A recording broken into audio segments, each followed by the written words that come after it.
Preparation in the yard. After safely coupling the drill to the tractor as per the operating instructions, lift the drill so both land wheels are clear of the ground. The first step in setting up is to remove the seed hopper side of each metering unit, taking care to note which side came from which unit. It is often useful to number both halves of the metering unit to ensure they stay together as a pair. You should now check that the plastic gallery blocks in the metering unit are clean and that the vacuum and pressure air ports are not blocked. A soft brush and/or airline are very useful when cleaning the unit. Also check that the correct singulator arm is fitted and it moves freely on its spring. If the felt seals that line the bottom of the seed hopper protrude more than just a fraction, it should be trimmed with a sharp knife or scalpel. Make sure that the correct agitator is fitted and that it moves freely. Before fitting the seed discs, check that they are correct for the seed type and seed rate you are sowing. This is done by referring to the seed setting guide in the manual.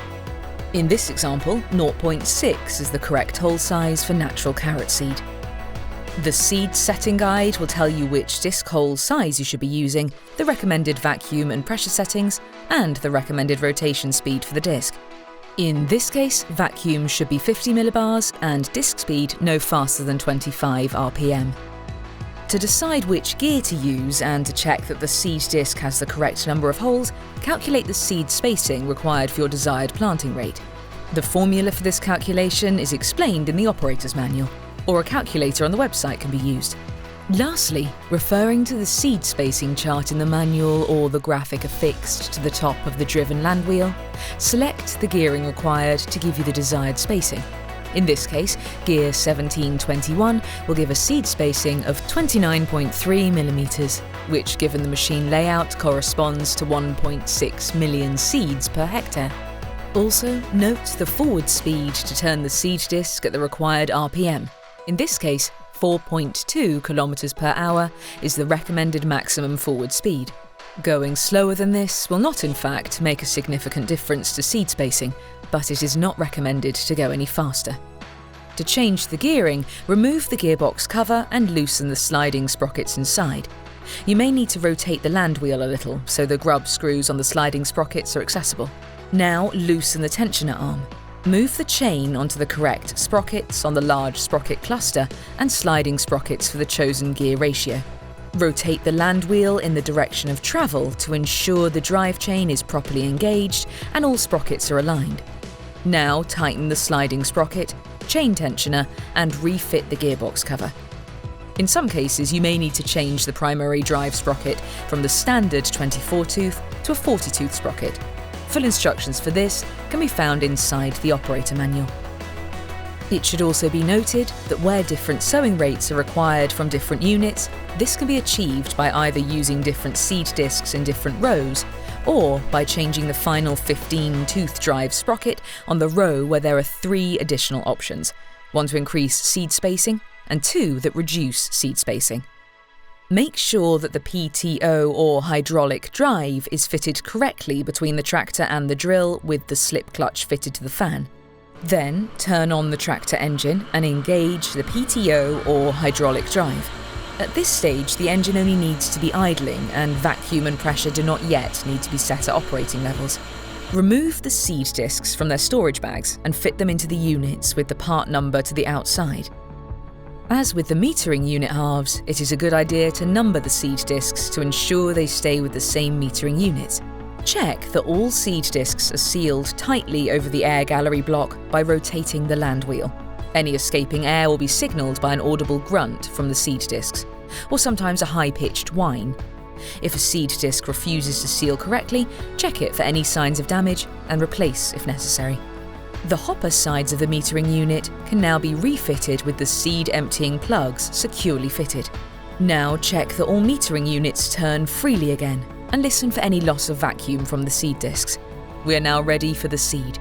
Initially, all singulators should be set at 16, reading along the top line of the marker point on the calibration wheel. This effectively disengages the singulator, which is not required at this stage of setting up. Now, fill the hoppers with seed using a measuring device to ensure that equal amounts of seed go into each hopper. Turn the land wheel a few times to prime the seed discs with the seed. Check that the seed discs are picking up seed on every hole. If some of the holes in the disc fail to pick up seed, then increase the vacuum and corresponding pressure, but do not exceed the recommended maximum settings. The vacuum is controlled by the fan speed. Pressure is adjusted on the pressure outlet valve. Closing the valve increases pressure. At a typical setting with pressure set up at 20% of vacuum, the valve is usually 1/4 closed. 40 to 60 millibars of vacuum and 8 to 12 millibars of pressure is a typical setting for many small vegetable seeds, including natural carrot and onion. With vacuum and pressure set correctly, every hole should be picking up seed. With very small seeds, it is likely that there will be clusters of seeds on some holes. To set the singulation, first choose a convenient unit where the seed disc is clearly visible and disengage the clutch and all other units. The first step in singulating seed is to wipe all the seeds off the disc. This is done by setting the calibration wheel to a low setting, such as 2. The effect of this is to bring the singulator directly in line with the holes on the seed disc so that it removes all the seed from the face of the disc. Turning the calibration wheel the other way towards a higher seed setting gradually allows seed back onto the disc. The ultimate objective is to adjust the singulator so that a single seed remains on each hole. With poorly graded or irregularly shaped seed, it is likely that 1 or 2 doubles, that is, 2 seeds on a hole, or misses, an empty hole, will occur. Once the singulator has been set, the other units can be adjusted to exactly the same setting. All unit clutches can now be re-engaged. These settings should be checked again while drilling, and it may be that small variations in settings are needed to achieve uniform sowing rates.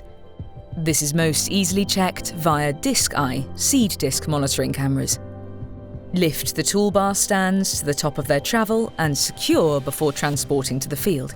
For longer road journeys, the row units can also be latched out of work to prevent unwanted movement during transport. Preparation in the field. When arriving at the field, check that the drill is square behind the tractor and lift arms are secured to prevent lateral movement of the drill. With these checks complete, lower the drill into the ground. Ensure that the drill headstock is perpendicular to the ground by adjusting the length of the top link on the tractor. The spirit level measures on the drill headstock are a useful guide when checking this. Now the toolbar height should be set. It is important to set this correctly to ensure the row unit parallel link is in the centre of its 160mm vertical range of travel. Typically, this is 510mm from the bed top to the centre of the toolbar, but can vary a little, dependent on options fitted and unit depth settings. Toolbar height is adjusted by raising and lowering the land wheels and referring to the depth gauge on each wheel. Ensure both wheels are set the same to keep the drill level. When drilling on raised beds, the land wheel can be lowered to a maximum of 300mm below the working height of the row units. Now set the coulter depth by firstly loosening the thumb turn and then rotating the depth adjustment hand wheel.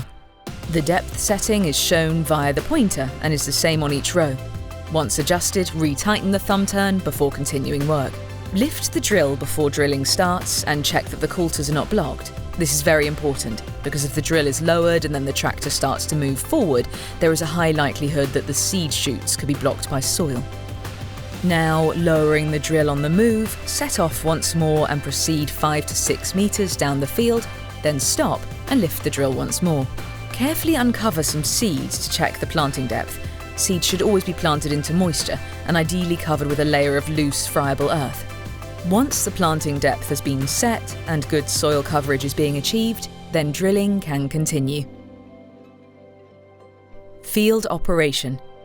When conditions are damp or there is trash in the field, it is good practice to regularly check the soil coverers and wheel scrapers. Other things to monitor are vacuum and pressure readings and seed calibration on the seed discs. Seed spacing and depth should be regularly checked in the field by uncovering rows after the drill to ensure the results are as required. Many settings can be adjusted to obtain the optimum performance, and these checks are critical, particularly in the first few hectares of work, to confirm the correct settings. At the end of the seeding, empty the units of all seed and remove, clean and store the seed discs in a dry place. Ideally, they should be kept in the special plastic bag in which they are delivered, which will protect them from moisture and corrosion. Carefully following the instructions in this video and the operator's manual will help to ensure trouble-free operation and high-quality seeding.